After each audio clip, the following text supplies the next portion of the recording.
Ya, selamat pagi, selamat siang, selamat sore, selamat malam, anak-anak mahasiswa program studi Teknik Sipil Institut Teknologi Nasional Yogyakarta.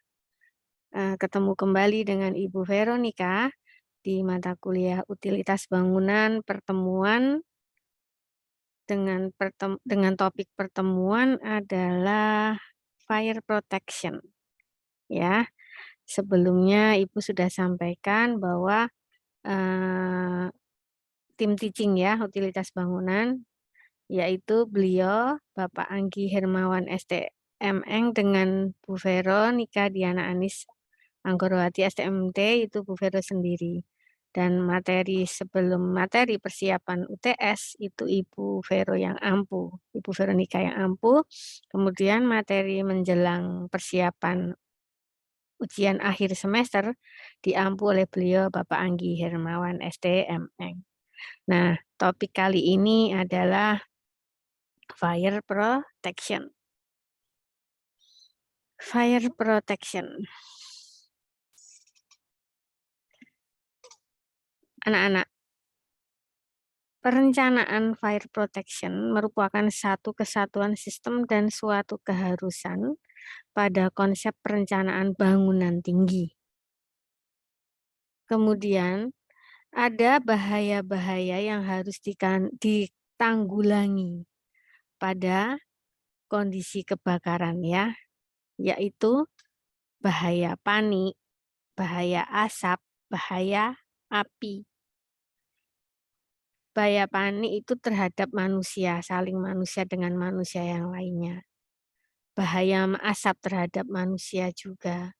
Dan bahaya api terhadap manusia dan mungkin beberapa harta benda. Ya, kalau panik itu kita ya manusia. Kalau asap juga kita yang akan mengkonsumsi asap tersebut. Jadi membahayakan buat kita. Bahaya api bisa melalap harta benda juga, keselamatan kita manusia. Nah, kali ini membahas tentang perlengkapan instalasinya dan upaya yang berkaitan dengan pencegahan, pengatasan, dan penyelamatan terhadap adanya kebakaran pada suatu bangunan tinggi.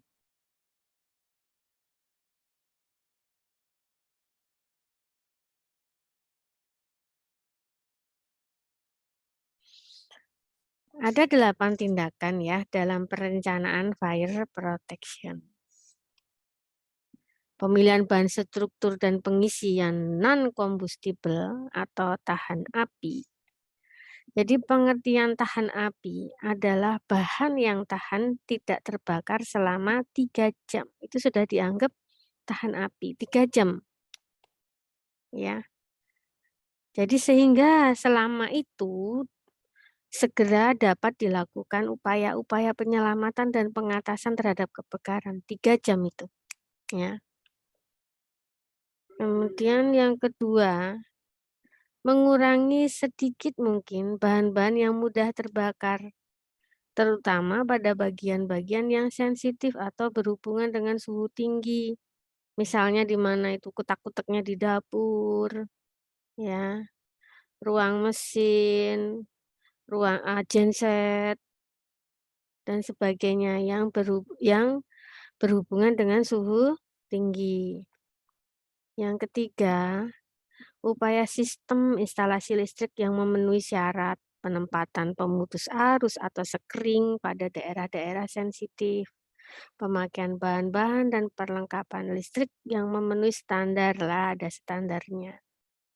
Kemudian yang keempat, perlindungan terhadap petir dengan perencanaan, instalasi, dan perlengkapan penangkal petir, lightning protection yang memenuhi syarat.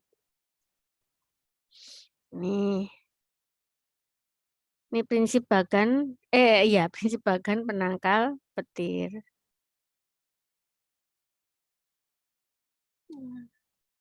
Dialirkan ya, pakai kabel BC langsung ke sumur arde sampai air tanah. Ground ya masuk ke sana.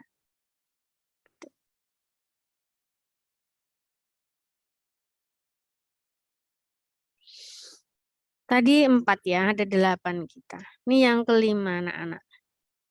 Ya, perlunya sarana deteksi dini dengan menggunakan alarm, tanda bahaya, alarm system. Prinsip kerja alarm system seperti ini.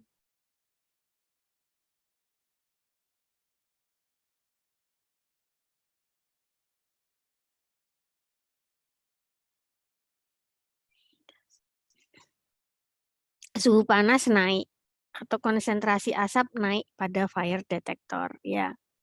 Komponen memuai atau bereaksi. Kemudian switch on kan. Terus horn bell pasti berbunyi.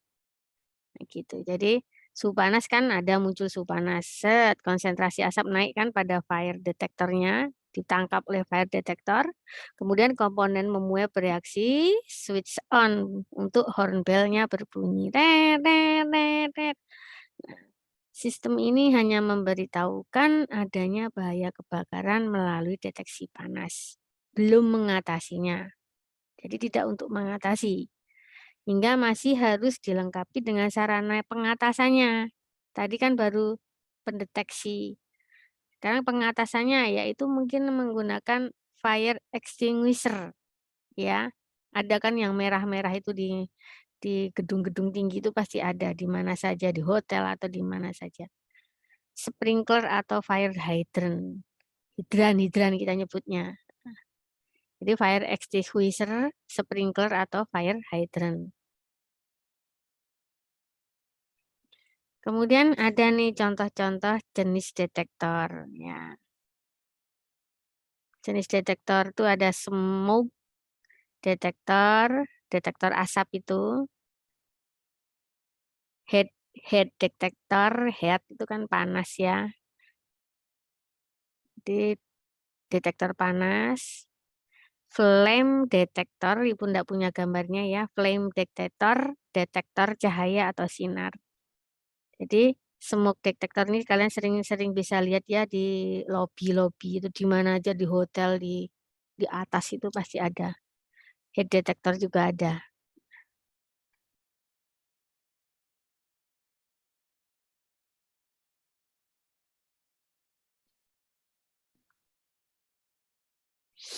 Lima tadi ya, 1, 2, 3, 4, 5. Sekarang ke 6.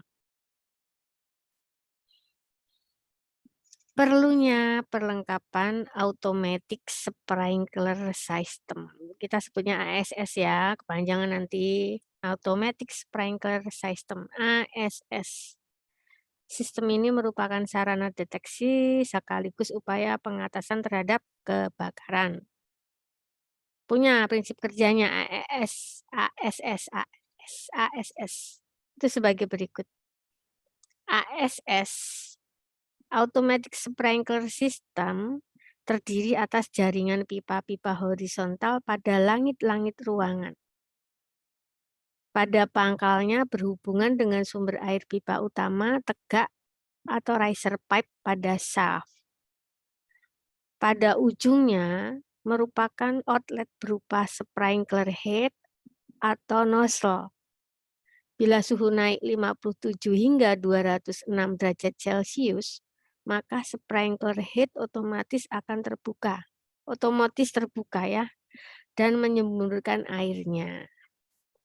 Kakak sering kalian lihat nanti just keluar airnya. Tekanan air pada nozzle dibantu oleh pressure pump yang terletak dekat water tower yang menggenjot air untuk terangsang keluar.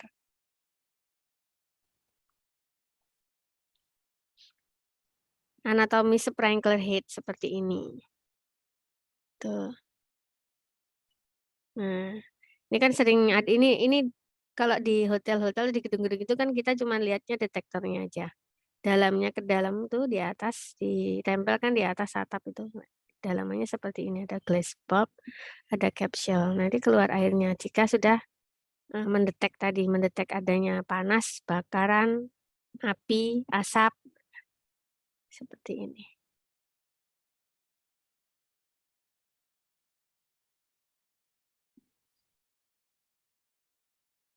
Cara kerja sprinkler nih seperti ini ya, fase pertama. Fase kedua sudah mulai, fase ketiga, keempat langsung giur.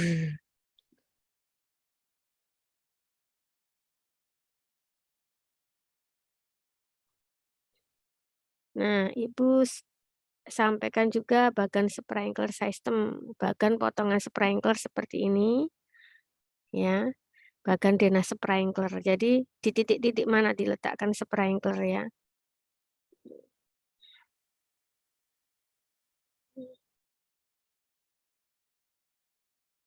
Ini tampak samping, ini tampak bisa melihat dari atas atau bawah. Tampak sampingnya seperti ini. Ini titik-titiknya, ini biru-biru ini, ya. Gitu ya. 3 macam sistem ASS.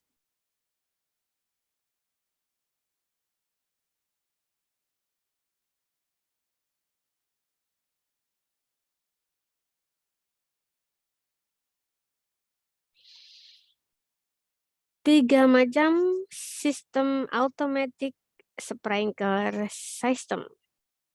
Ada wet pipe sprinkler system, dry pipe sprinkler system, kemudian spesial sprinkler system. Yang wet pipe sprinkler system, pipa utama dan pipa distribusi sampai outlet selalu terisi penuh air dengan tekanan tertentu yang siap sewaktu-waktu menyembur bila nozzle kena reaksi panas. Itu kalau yang wet pipe sprinkler system. Nah, ini macamnya dari atau automatic sprinkler system. Kemudian yang keuntungan dan kerugiannya. Keuntungan yang wet pipe sprinkler system itu cepat bereaksi, cepat terangsang. Kemudian ada reaksinya cepat. Kemudian kelemahannya sering terjadi kebocoran pada pipa-pipa distribusi horizontal. Ya. Nah, yang kedua, dry pipe sprinkler system. Pipa-pipa horizontal dalam keadaan berisi udara, apabila ada kenaikan suhu pada nozzle, maka switch atau klep pada pipa utama akan membuka sehingga pipa horizontal penuh air dan menyembur keluar melalui nozzle. Tadi ya kan sudah Ibu sampaikan bagannya ya, bagan ini. Nah ini, mana nozzle, mana pipa utama, mana pompa sprinkler.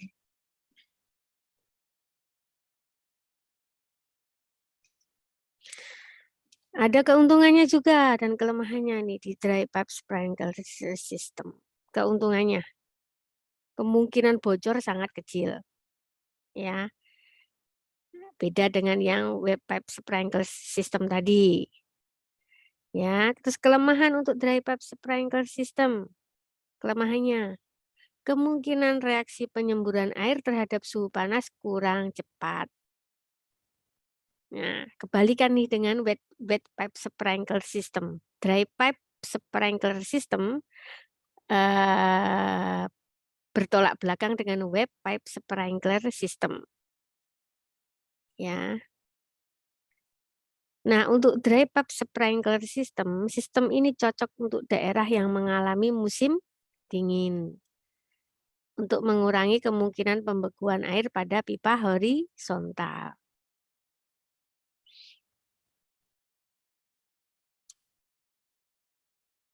Iya, Christian, teman-teman diberitahu.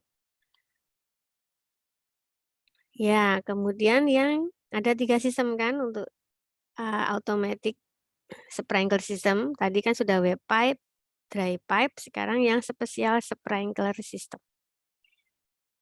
Yang spesial sprinkler system saja dibagi masihan, ada macamnya masihan, 2.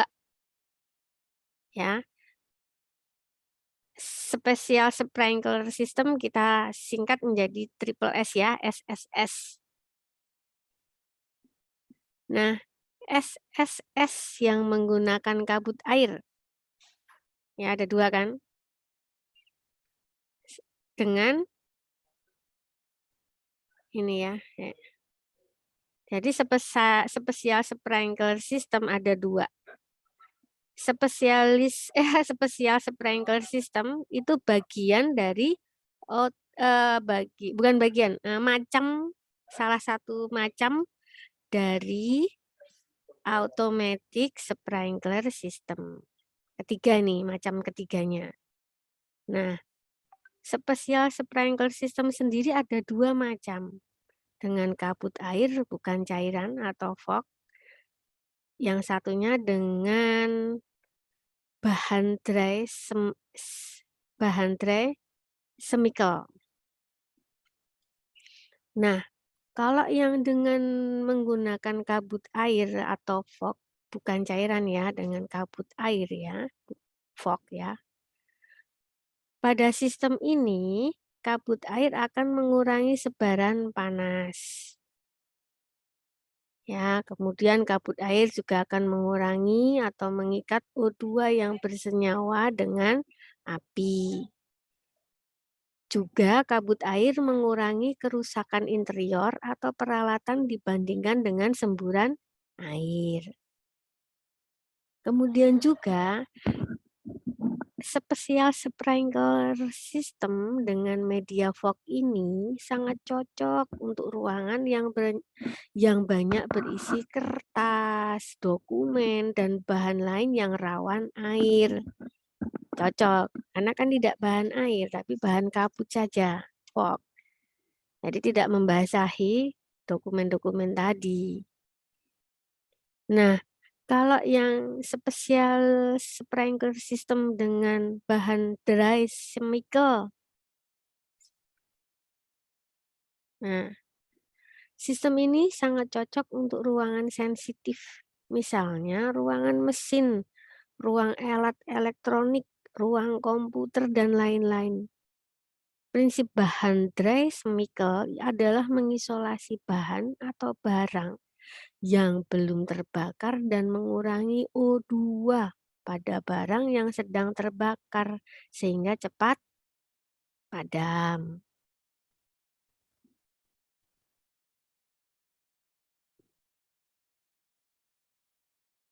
Ada nih rasio kebutuhan sprinkler head per head nih ya. Satuannya square feet, SQFT, square feet. Nanti kelanjutan square feet coba dicari square itu feet bagaimana perhitungannya per. Jadi kan per volume ya, square ya, feet. 90 square feet per head itu kondisi khusus. Kondisi umum 125 square feet per head. 200 square feet per head untuk kondisi ringan. Spesifikasi warna yang ditawarkan, warna cairan pada tabung sprinkler itu jingga orange itu pecah pada 57 derajat Celcius. Ya, hitam pecah pada 204 derajat Celcius sampai dengan 260 derajat Celcius.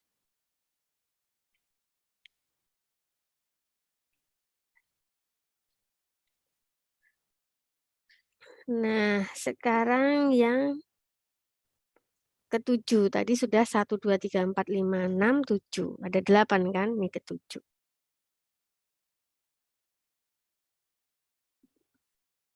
Perlengkapan fire hydrant untuk sarana pemadam kebakaran secara umum. Pengertian secara umum apa? Adalah sarana utama pemadam api. Setelah sarana lain yang bersifat unit atau sektoral belum dapat mengatasi kebakaran. Radius operasi hydrant itu sama dengan 50 meter.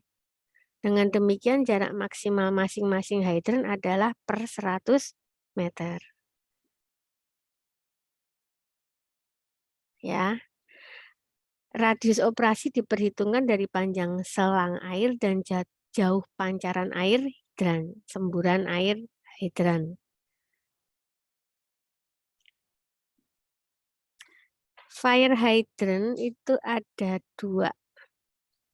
Fire hydrant ada dua. Hydrant box, hydrant pilar. Hydrant box biasa diletakkan di dalam bangunan.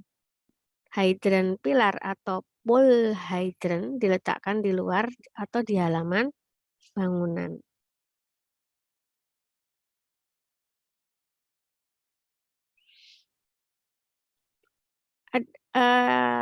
Ada dua sistem fire hydrant.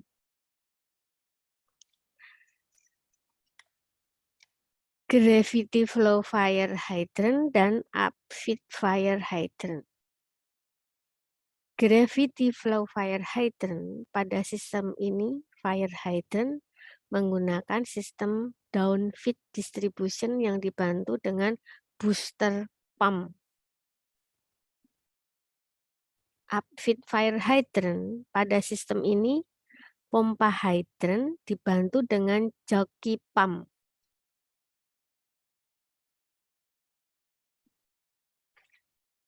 Ya, dengan joki pump akan langsung bereaksi dan memancarkan air ke hydrant apabila katup hydrant dibuka.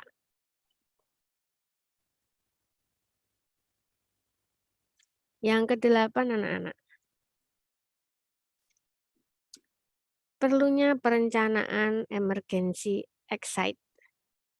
Sarana evakuasi darurat ya. Pada bangunan tinggi sebagai sarana penyelamatan manusia. Perlu diperhatikan bahaya pada kebakaran. Apa saja? Mencakup fire escape, ya, jalur-jalur evakuasi, beserta komponen pengamanan terhadap proses evakuasi juga.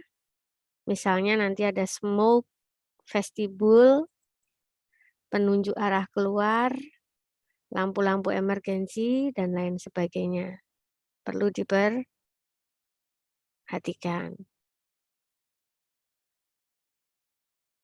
Nah, sudah Ibu sampaikan tadi di depan, bahaya kebakaran. Itu sumbernya, bahaya kebakaran itu dari kepanikan kita, asap gas beracun, panas api. Nah, ini tolong diatasi. Pengatasan ini. Seperti P3K-nya di sini. Ketika terjadi, namun pada saat sebelum saat perencanaan bangunan gedung tadi yang Ibu sampaikan di depan tadi harus diperhatikan sistem-sistemnya, penataan denahnya, titik-titiknya, apa saja yang ada di situ, peralatannya, tentukan pilihannya, sprinkler sistemnya yang bagaimana.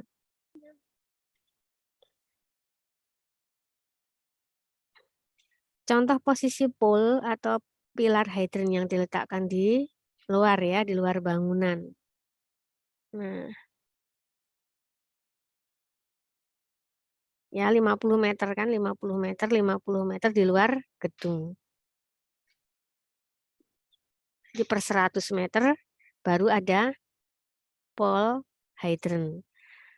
Posisi box hydrant dipasang pada setiap lantai ya, setiap lantai diberi. Begitu.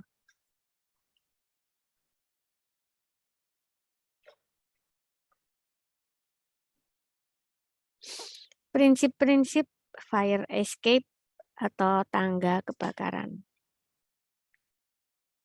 Harus mudah dilihat, dijangkau ya, dicapai. Tidak bulat. Harus ketemu cepat. Jarak maksimum dari sentral kegiatan 30 meter atau antar tangga 60 meter. Jadi jangan jauh-jauh. Evakuasi kan, jalur evakuasi. Harus bebas dari asap dan api tentunya. Maka tabung tangga stairwell harus diberi smoke vestibule. Dan pintu tahan api atau fire door, pintu tangga dalam keadaan tertutup. Harus dapat dilewati minimal oleh 2 orang bersama-sama, minimal loh. Lebar bersih tangga minimal 120 cm. Itu diperhitungkan itu. Kalian kalau mendesain tangga. Kita juga tidak hanya kenyamanan saja tangga ternyata. Ini ya tangga untuk ini ya, untuk fire escape ya, tangga kebakaran atau evakuasi, jalur evakuasi. Jadi lebar bersih tangga minimal 120 cm. Perletakan bisa di dalam bangunan, inside fire escape, misal di dalam core, atau di luar bangunan juga bisa, outside fire escape. Kalian sering lihat kan ada di bangunan-bangunan di film-film itu, di luar itu sebenarnya jalur evakuasi bakaran. Dari tanjakannya dari besi ya, tapaknya atau railingnya juga dari besi, tangganya dari besi. Nah, bahan fire escape harus tahan api, makanya dari besi tadi kan tidak terbakar dalam waktu 3 jam. Biar ada persiapan pemadam kebakaran, penyelamat, regu penyelamat untuk mempersiapkan.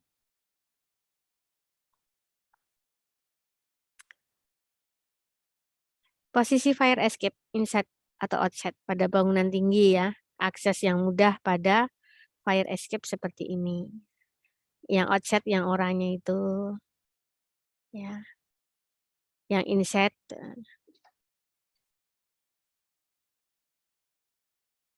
jadi mudah dijangkau tuh yang inside, outside pun juga harusnya mudah dijangkau. Tidak sempit jalannya, lorongnya. Nah, daerah aktivitasnya, core-nya itu ke arah fire escape outside 30 meter maksimal itu.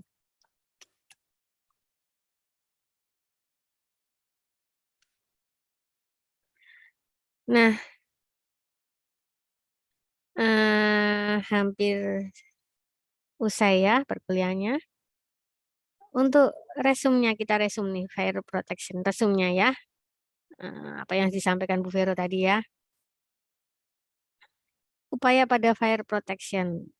Ada pencegahan, penyelamatan, pengatasan. Ya, pada pencegahan pemilihan bahan non-combustible. Lighting protection atau penyalur petir harus ada. Alarm sistemnya harus ada dan ditempatkan di tempat-tempat yang sesuai tadi. Ya, penentuan bendanya juga disesuaikan. Terus untuk penyelamatan, emergency exit, fire escape, jalur evakuasi eksteriornya ada. Ada tadi sudah Ibu sampaikan, jangan terlalu jauh, maksimal 30 meter dari ruang aktivitas. Pengatasan, alat perlengkapan fire protection. Ada fire extinguisher, sprinkler tadi, fire hydrant, dan lain-lain harus ada. Dan mudah dijangkau. Ya, setiap lantai ada.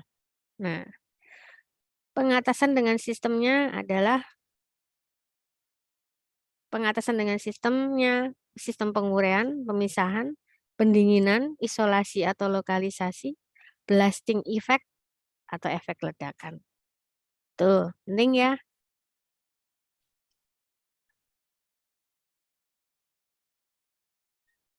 Pedoman penggunaan sistem dan bahan fire protection. Seperti itu ada kelas-kelasnya untuk kelas kebakaran ya. Kelas A itu kayu, karet, kain, dan lain-lain bahannya. Kelas B bensin, cat, minyak, dan lain-lain. Kelas C listrik, mesin. Kelas D logam. Nanti sistem pemadamannya seperti itu. Yang di kelas A pendinginan, penguraian, isolasi. Terus bahannya itu air bukan air ya, maksudnya adalah udara ya. Foam busa berbentuk foam, jadi hydrinnya itu bahannya di dalamnya adalah udara atau yang foam itu atau yang CO2 karbon oksida atau gas halon atau dry chemical tadi yang Ibu sudah sampaikan di depan. Ya.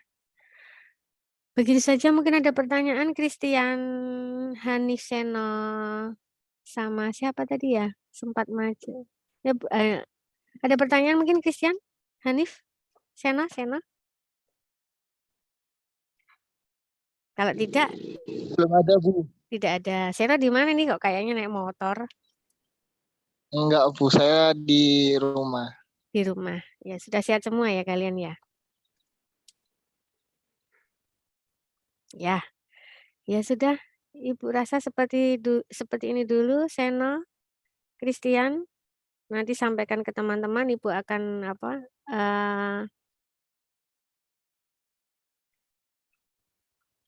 Ibu akan unggah ya di video ya, seperti biasa. Terus kemudian Ibu akan masukkan di Elinas. Kalian harus aktif di Elinas. Nanti presensi juga ada di Elinas, juga Ibu sampaikan linknya. Begitu saja, ada pertanyaan lagi? Kalau tidak, Ibu tutup. Belum ada, Bu. Ya, Ibu tutup ya, Christian. Channel untuk pagi ini, pertemuan kali ini. Pertemuan selanjutnya Ibu sampaikan. Pertemuan selanjutnya itu adalah AC, Air Conditioning System. Kita ngobrol tentang itu pertemuan berikutnya di video berikutnya ya. Ya baik, kita tutup sampai di sini. Assalamualaikum warahmatullahi wabarakatuh. Shalom berkah dalam. Om Swastiastu, Namo Buddhaya. Salam kebajikan, salam sejahtera bagi kita semua. Salam sehat semua anak-anak. Waalaikumsalam. Terima kasih, Bu. Sama-sama. Dah ya, sehat selalu.